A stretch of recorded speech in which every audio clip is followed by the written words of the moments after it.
Welcome to this, my latest video in the series Rishi Devra, the Fantasy and the Facts.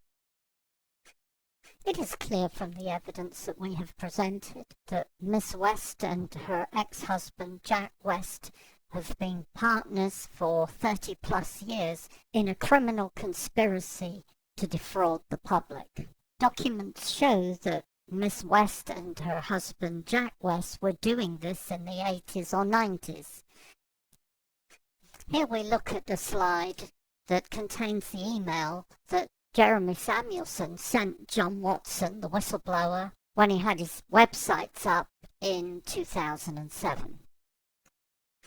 In this slide we see an excerpt from a longer email from Satya, a fellow student who attended the Robert Jaffe School for Energy Mastery at the same time as Devra Patton West. As you can see from this email, Satya refers to Miss West as being a, and I quote, deeply troubled psychopathic personality who persuaded her to hand over $6,000 for some scheme. Doesn't that sound like Jeremy Samuelson in the email before, who was persuaded to hand over $10,000 for some scheme?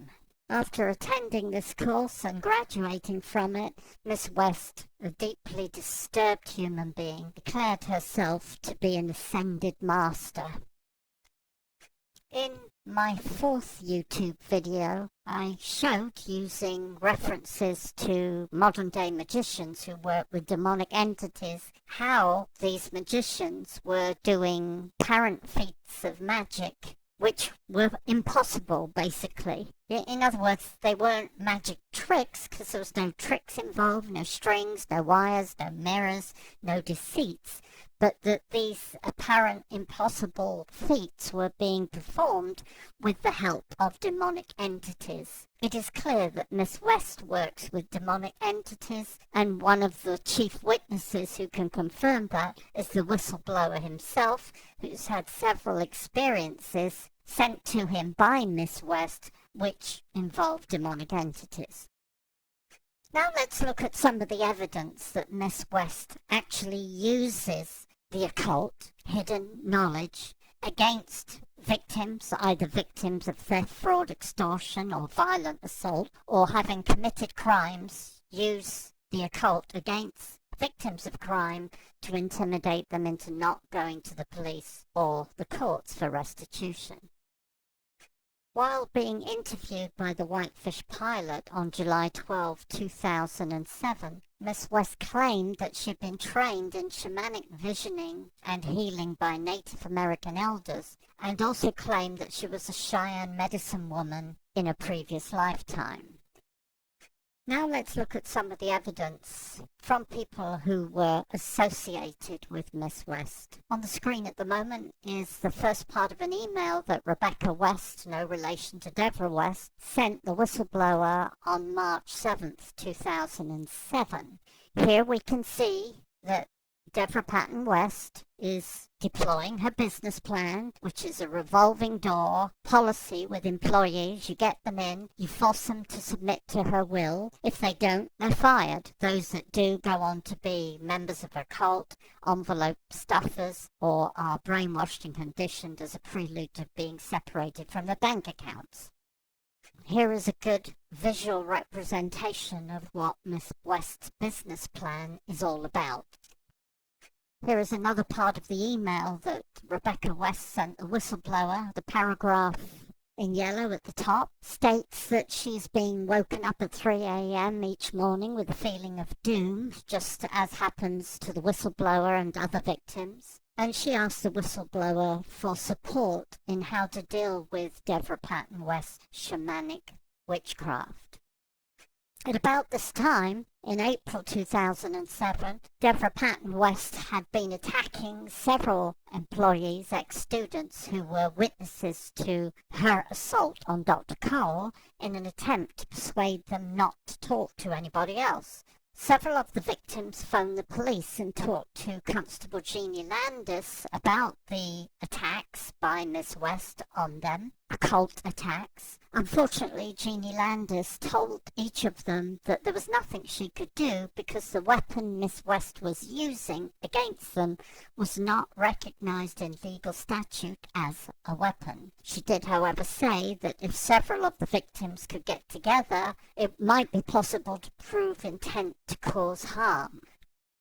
Quite by coincidence, at about this time, there was due to be a custody hearing involving Miss West's son, Chris Hayward, and her daughter-in-law, Jamie Hayward. On July 8th, 4 days before the court hearing was due to take place, Jamie Hayward wrote to the whistleblower stating that she too was under attack by Miss West, who was using the occult to attack both her and her infant daughter in an attempt to intimidate Jamie into handing over her infant female baby to West's son, Chris Hayward.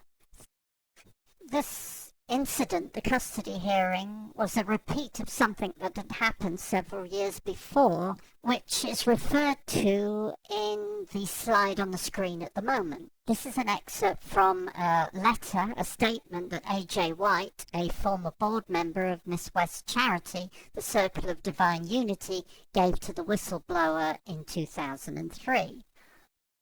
In this part of A.J. White's statement, we see that during a conversation that A.J. was having with Devra Patton West, Devra West stated that she needed to spend over $100,000 on legal fees for her son. And A.J. goes on to say, well, what has that got to do with the charity foundation? Of course, nothing, except that Miss West stole the money from the charity foundation to fund the legal fees.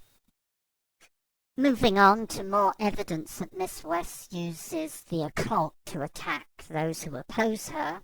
On the screen now we have a statement, or a part of a statement, that Jeffrey Reynolds, CPA, gave to Constancy, the reporter working for the Big Fork Eagle, who took his statement, his contribution, to a large editorial piece that was published on August 9th, 2007. What you can't see on the screen is that in what Reynolds thought was an off-the-record, in quotes, conversation with the reporter, he told the reporter that the whistleblower, John Watson, would either be dead within 12 months or in jail for reacting to what Miss West was going to do, using shamanism, to him and his family.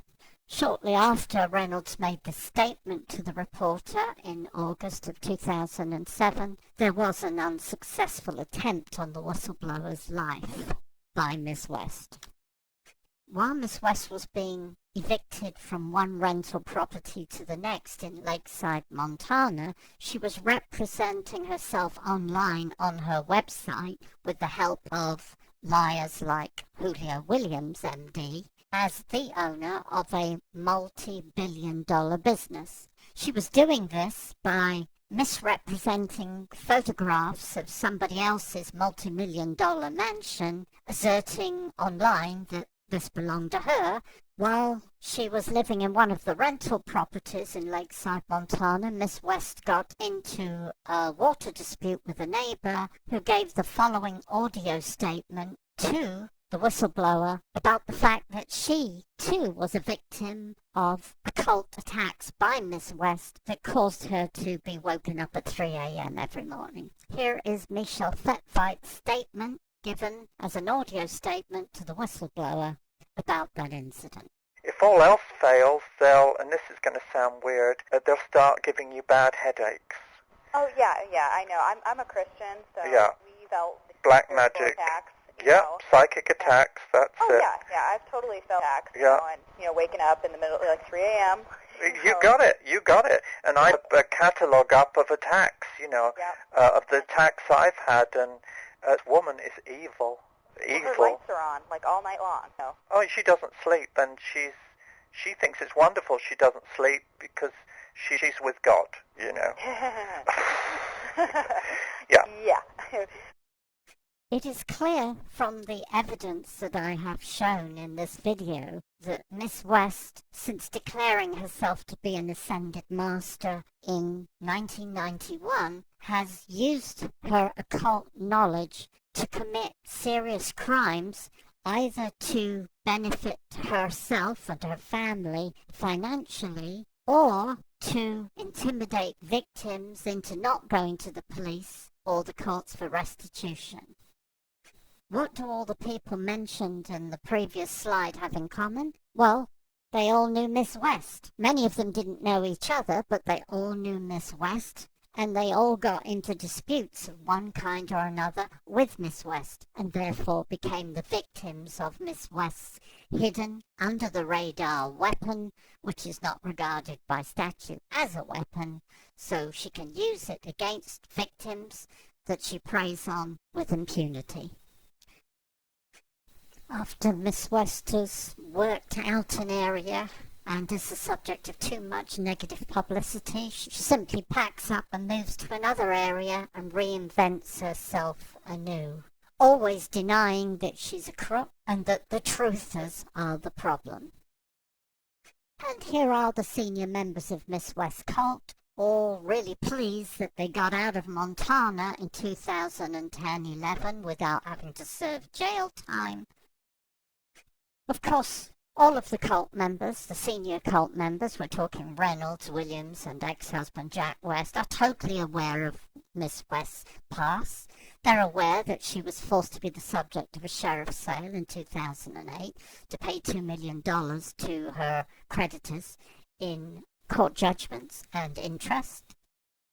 They're also very aware that Miss West was arrested in 2009 for felony theft. They're also aware that she was convicted of assaulting her business partner while extorting $1.3 million from her. We're talking about Dr. Cole. They're also aware that Miss West was convicted of criminal check fraud in 2008. They're also aware that Miss West was repeatedly the subject of fraud-related lawsuits as the defendant, including many cases of theft, fraud, extortion, and violent assaults upon her students and employees that never quite made it to court.